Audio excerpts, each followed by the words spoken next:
नमस्कार दोस्तों, हमारी आज की कहानी का नाम है भेदभाव। अच्छा हुआ साधना तू आ गई। देख, घर कितना गंदा पड़ा है और रसोई भी साफ कर देना। तेरी भाभी सुबह जल्दी जल्दी में सब ऐसे ही छोड़ जाती है। अब मुझसे होता नहीं, फिर भी करती रहती हूँ। एक काम कर, सफाई कर, बढ़िया सा खाना बना।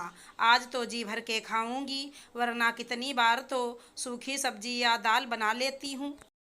पूजा जल्दी में कुछ कर नहीं पाती, फिर थकी शाम तक आती है। बेचारी तो कभी दलिया खिचड़ी बनाकर रख देती है, या बाजार से ऑर्डर करके मंगा लेती, या फिर साथ में ही कुछ खाने पीने का आइटम ले आती है। तुझे तो पता है मुझे एसिडिटी होने लगी है, मगर क्या करूं, मजबूरी है, खा लेती हूं।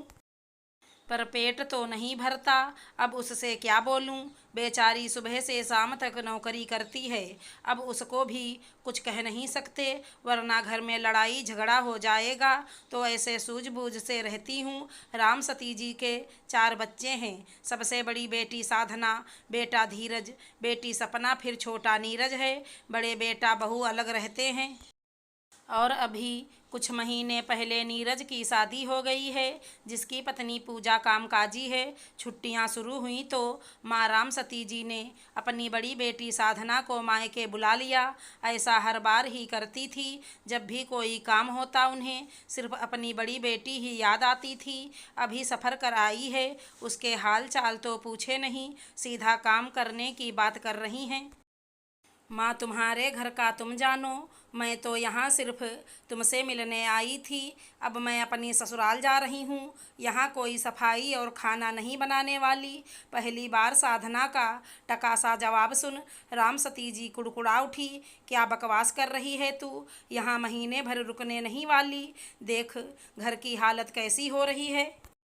साथ में मैं भी सीधी साधी और बेवकूफ़ निकली। यहाँ सब मेरे सीधेपन का फ़ायदा उठाते रहे।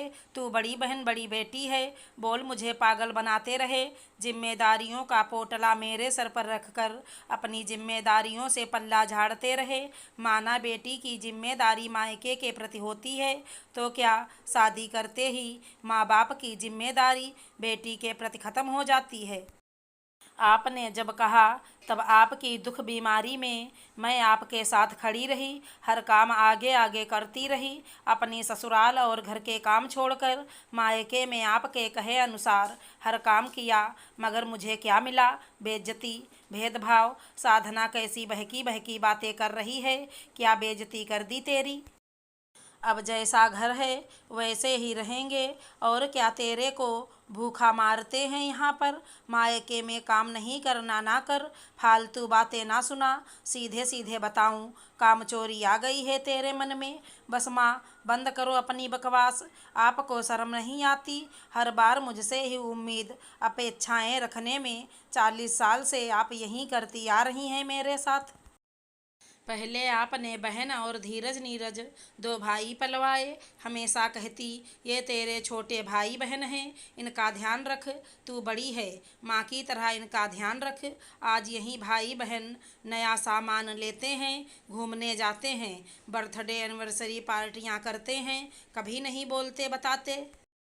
12वीं के बाद तो मैं आपको बोझ लगने लगी। हर जगह एक ही बात कहती, कोई भी मिल जाए इसके हाथ पीले कर दूंगी। गांव में भी कर सकती हूँ, बस लड़का मिलना चाहिए। पढ़ाई छुड़वा कर घर पर बिठा दिया, घर के काम करवाती रही। इसी वजह से आज मेरी पूरी ज़िंदगी झाड़ू पोछा बर्तन कपड़े धोने में ही निकल रही है।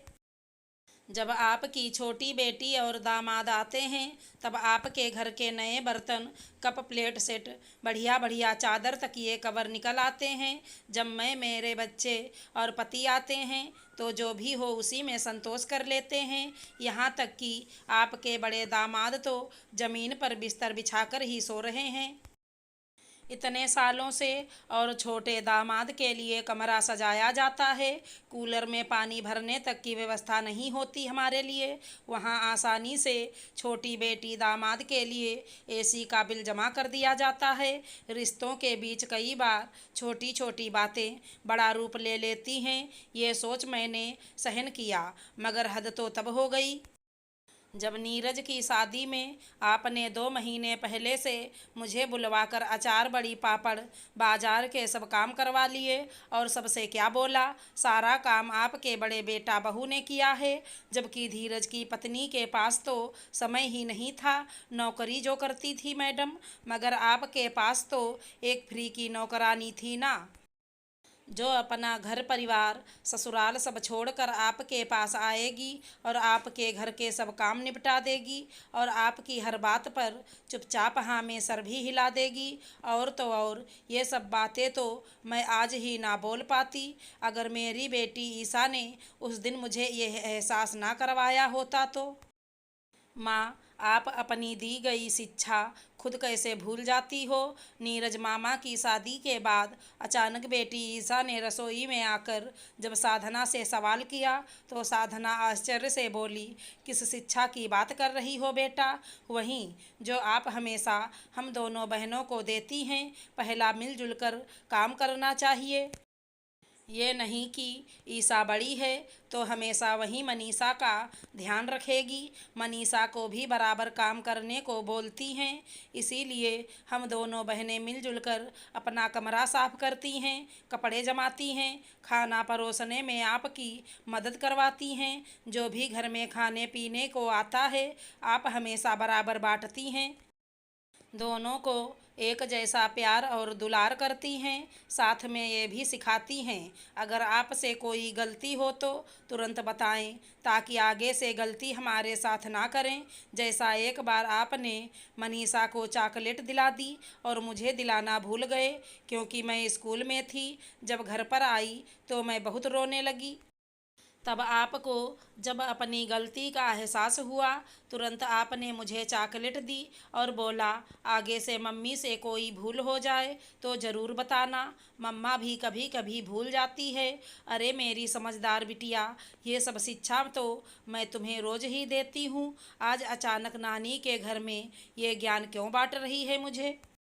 इसीलिए क्योंकि सपना मौसी जब से आई हैं नानी के कमरे में बैठी हैं, आप अकेली पूरे घर का काम संभाल रहे हैं, जबकि छुट्टियां तो आपकी भी हैं। आप क्यों नहीं नानी के साथ बैठकर गपशप करती? जब से आई हैं साफ सफाई खाना बनाने में लगी हैं, यहाँ तक कि सपना मौसी देर तक सोती रहती हैं, आप उनके लिए नाश्ता चाय कमरे में भिजवाती हैं क्यों?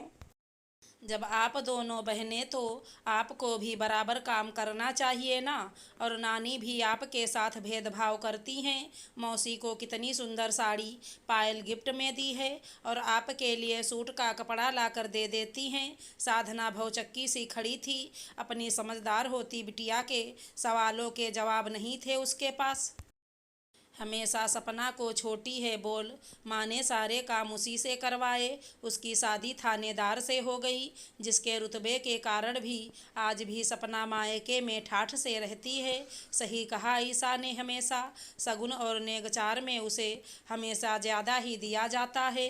तू तो बड़ी है, समझा कर हम इतना ही कर सकते हैं बोल। साधना के साथ भेदभाव तो होता था, इस बात का बुरा उसे हमेशा लगता था, मगर कभी मायके के मोह के कारण बोला नहीं। कहीं माँ पिताजी भाई को बुरा लग गया तो सब मेरे अपने ही तो हैं, इनसे क्या शिकायत करना। मगर एक सीमा के बाद सहन करना भी तो मुश्किल हो जाता है।